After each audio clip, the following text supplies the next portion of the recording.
So I was actually planning on making this video yesterday instead of the one that I did make, but I'm actually glad that I waited one more day because a couple things happened that made me give me a little more perspective on what I want to say with this. And what it's about basically is, why would people pay other people to rip packs for them on sites like Whatnot, eBay Live, Drip, and other sites like that? And I'm sure there's more that are, coming soon and growing and things like that. Um, the reason I'm glad I kind of waited was because actually, ironically enough, good old Alpha Investments made a video last night about ripping ships. I think mostly talking about Pokemon. This is about Magic, but also like I noticed I got some like notifications on Reddit for threads, people talking about the same thing, and I think it was just kind of like it was interesting that like when you think about something and all of a sudden you kind of notice that these things happen that are similar, and you can kind of like think about it and relate to it. And let me actually back up a little bit to when I first started streaming. So I first started streaming on Whatnot August 2022, because I think I'm yeah about 2.5 years, a little more than 2.5 years streaming on Whatnot now. And it's funny because when I first joined up and I was a buyer and I was checking things out and I was like watching people do it, I was learning and it was a pretty cool thing. Like I buy some packs from people and like, hey, cool, they could ship it right to my door. But at the same time, I felt like I was missing something out of it. I felt like I was missing, like, when you grab a pack and you sit down and you rip it open, you get to see it yourself. And there is that is kind of missing to it, but at the same time, it's really not. And I kind of explain why in a little bit. But honestly, and this is kind of a weird thing to actually say, but I try to be as honest as I can and transparent as I can is like I would say the first 2 3 months, not very long, but the first 2 or 3 months when I was selling on Whatnot and ripping packs for people, and my show was very small and I wasn't very good at I was very bad at it, but I was learning and I was trying to build an audience and all that. It didn't make sense to me why people were doing it. I'll be honest with you. Like I would go into people's streams and like I liked it, it was cool, but I would rather rip the packs open myself. And but I was sitting there, I was like, well, it's growing, but I was like, I can't understand why people would want to rip themselves. The fun part is ripping their own packs. And over the past couple years, I really understood why. Actually, I mean, like I said, a few months in, it started to hit me as to why. And I can kind of tell you what some of the bigger factors are. And let's start off with just honestly just the availability. One of the things that I think that people don't realize, like why people do this, is because the available product online in different live streams and different shows and things like that is usually far more wide than most stores can ever carry. And the reason being is a lot of people that do this, there isn't really much overhead. Again, I have almost no overhead for my business. It's the cost of goods, supplies, things like that, a couple of business expenses and equipment, things like that. But it's nothing crazy. Like I don't pay rent, I don't pay that kind of thing. So um, it's you can do it for a cheaper profit margin and still have fun with it, right? So when you have a store where there's an LGS, right, that's down the road, and they have to pay their employees, the rent, the insurances, I mean, all the permits and everything, and I mean, the crazy amount of stuff that they have to pay for, the overhead is absolutely insane. So they can't carry a huge wide variety of products. They might not have that little extra money to grab a couple extra boxes of some rare things to bring on the show. It's funny because actually I had a rare box, but my phone is actually propped up on it right now, so I can't show it to you. But it's one of those things where people don't realize how difficult it can be to actually just shoot over to an LGS or a store and grab a couple packs. Now, maybe you don't have an LGS near you. Maybe the nearest LGS is like an hour away or something like that, or longer. So that's not really an option. So maybe you can go to like a Walmart, you can go to a Target, you can maybe go to a GameStop and pick up some packs. That's fine. All you're going to see is like the brand new stuff. So you're not really going to have a chance to see anything that's even like more than a year old. I mean, maybe a little more than that, but not really. And so the benefit of these shows is the opportunity, I think, to really like relive the past of what sets that you love and you were a part of, and you can kind of like relive those again. What's a rare set that I have? We talked about Lord of the Rings Special Edition, Fallout collector packs. What are some oddball things I have? Kamigawa collectors, Kaldheim collectors, Zendikar Rising collectors. Like these aren't like crazy high end things, but I challenge you to go to any LGS and have them selling like packs of Zendikar Rising, Wilds of Eldraine right now, Unfinity. What else? Mirrodin, Fifth Dawn, Onslaught tournament decks. Now these are a few of the things that I carry because I can do that. And the packs can sit for a while. It's okay, but you can't go to like there's very few LGSs that can carry such a wide amount of products like that. And I think that's kind of the fun of it is that you can go into certain shows, especially if you're familiar with them, and really and really experience that again for hopefully a good price. You know what I mean? Again, me personally, when I do my shows, my goal for every pack I sell, the goal anyways, is to match the TCG player low for packs. So if a pack is 20 bucks, I try to match that or beat it. That's always my goal. On a rare occasion, I'll go above that if it's something really weird, like a VIP Double Masters, where they're really expensive anyways. Lord of the Rings Special Edition. I have like some of those premium Alara packs from way long ago, like technically the old original collector packs. Like those are really obscure things that like an LGS is just simply not going to have. Those are things that are in people's personal collections that you're either they're gonna rip open, they're gonna have a draft with them maybe, or they're gonna do them on a show like that. And like I said, an LGS can't just simply most of them can't go that wide, unfortunately. So availability is the big part of it, right? That's the one thing because again, not people have LGSs near them and they want to be able to get these things available to them. The difference, the next thing also is that when you're in the mood to rip open a pack, for example, if you want to rip open a pack of original Double Masters 2020, and you know a good, reliable source that you can go to, and you know what time they're going to be on, when they're doing their shows, they're going to pack them right, they're going to ship them quick, and they're going to get to you very quickly, as if you would order from any other site and you can get it safely, then you can do that. It's fine. Again, probably can't go to the LGS.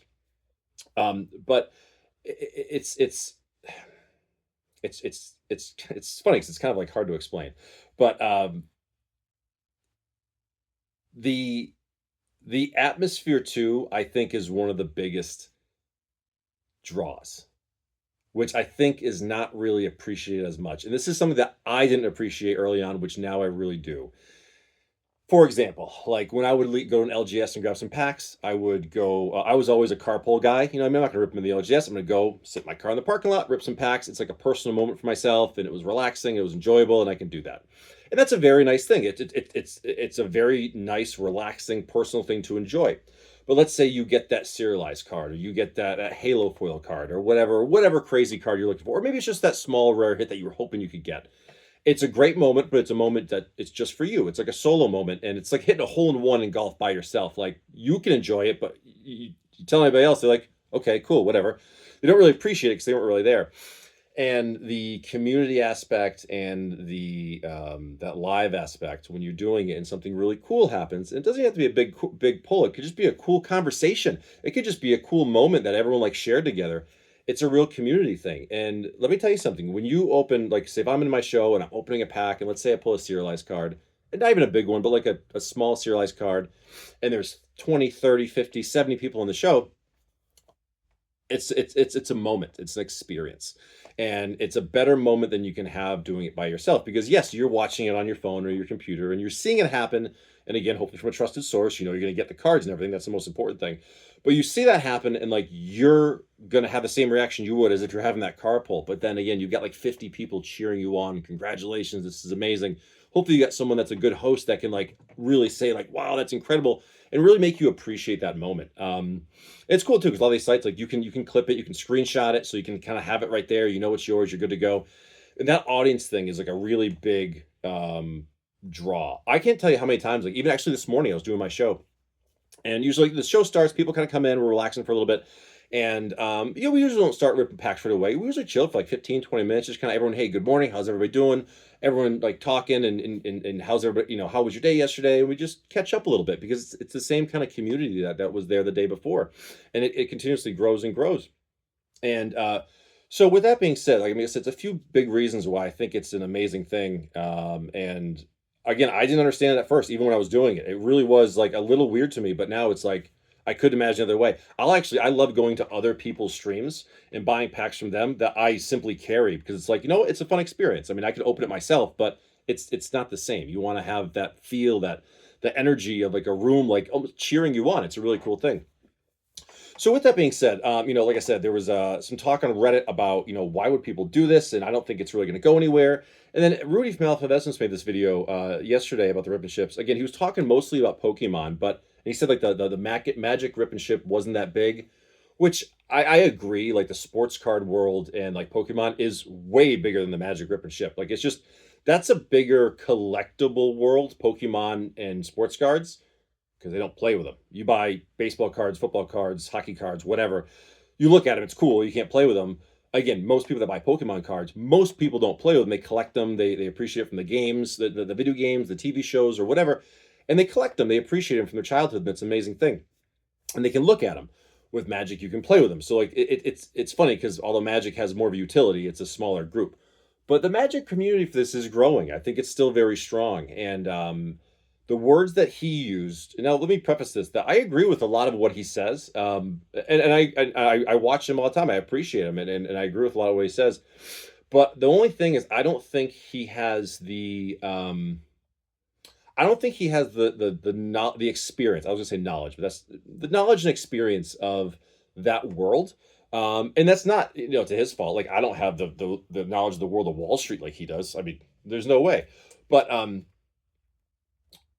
it's tough to make a claim and a prediction on what's going to happen when you don't really understand the world that it's in.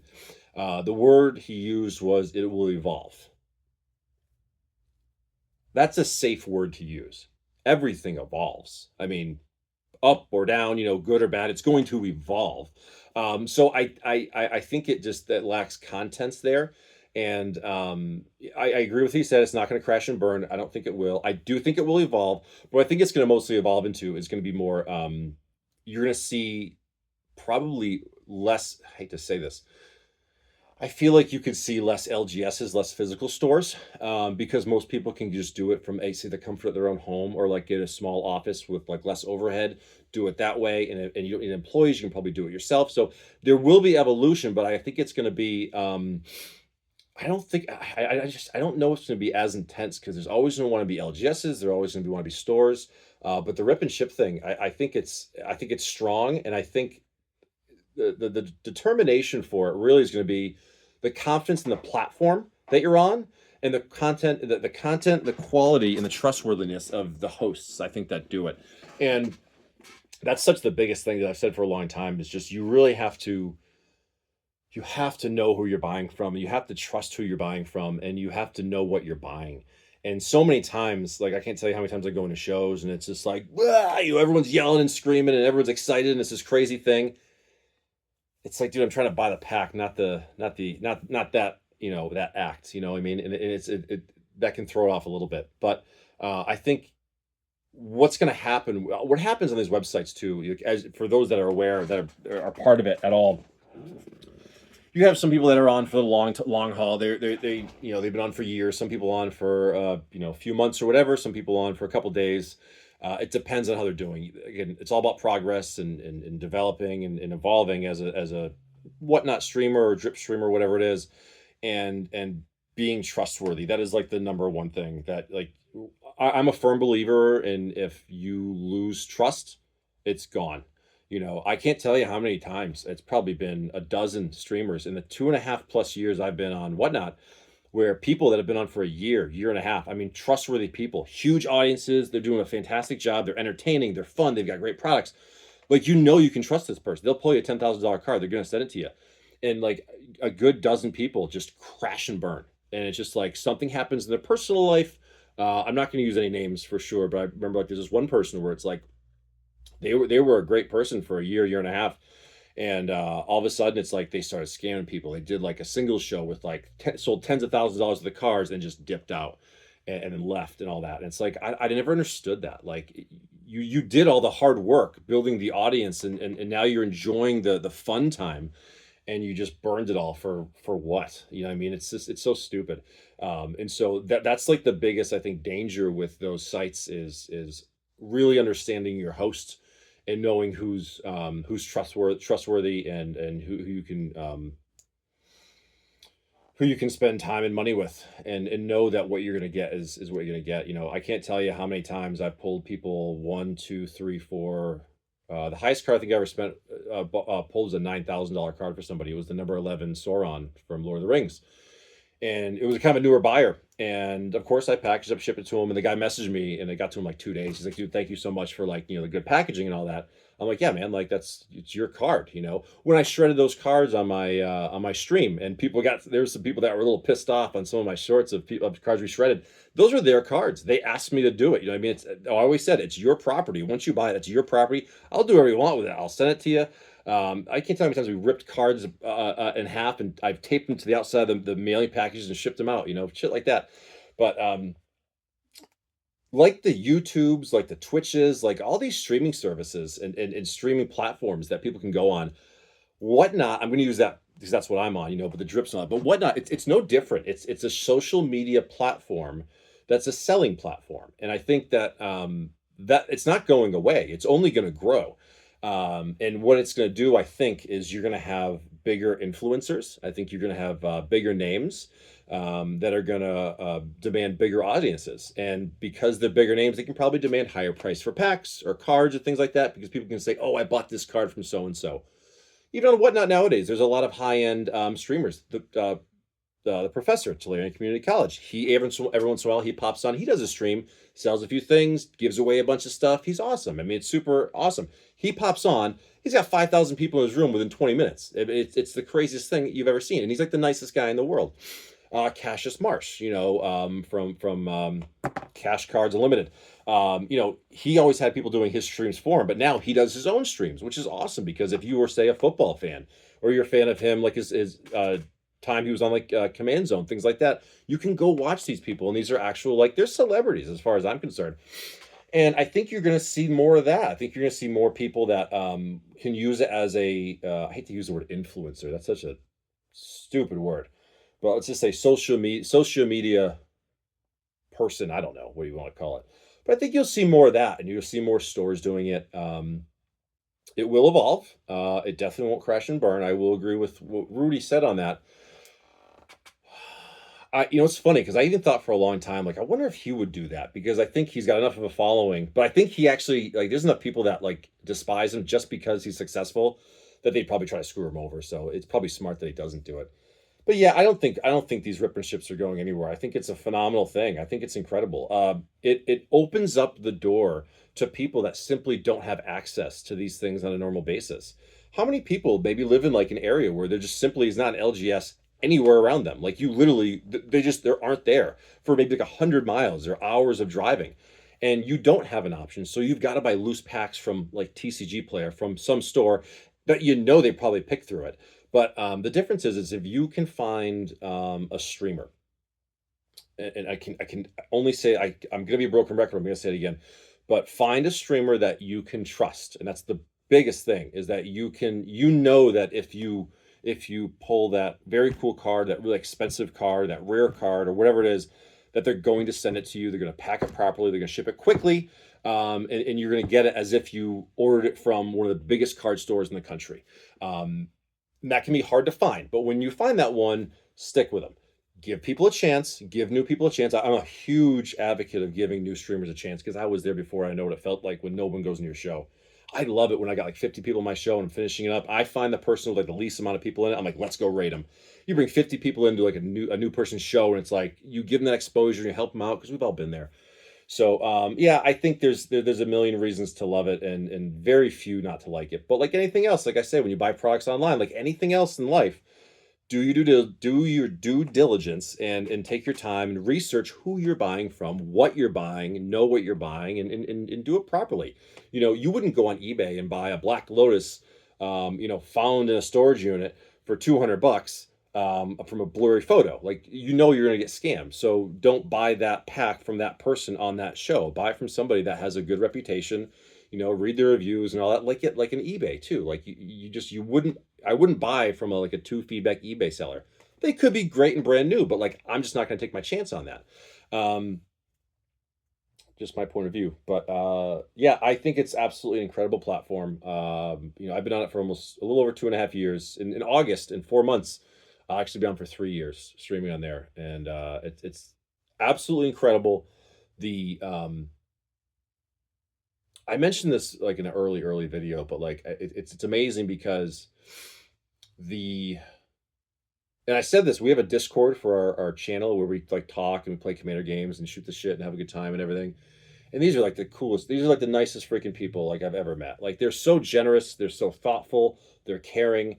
I love all of them, and it's like I say they built this community. I just turn the camera on and I put the place for people to meet, but they're the ones that create the community that we have. And I think that that's where it becomes more than just a selling platform and more than just a streaming platform.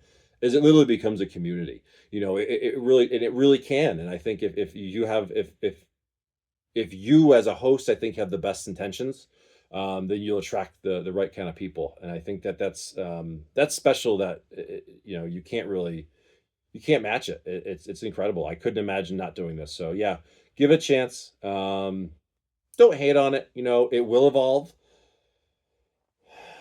I can't wait to be there when it does. But I mean, hey, I'm a boring old guy. I do the same thing every day. So thanks, guys.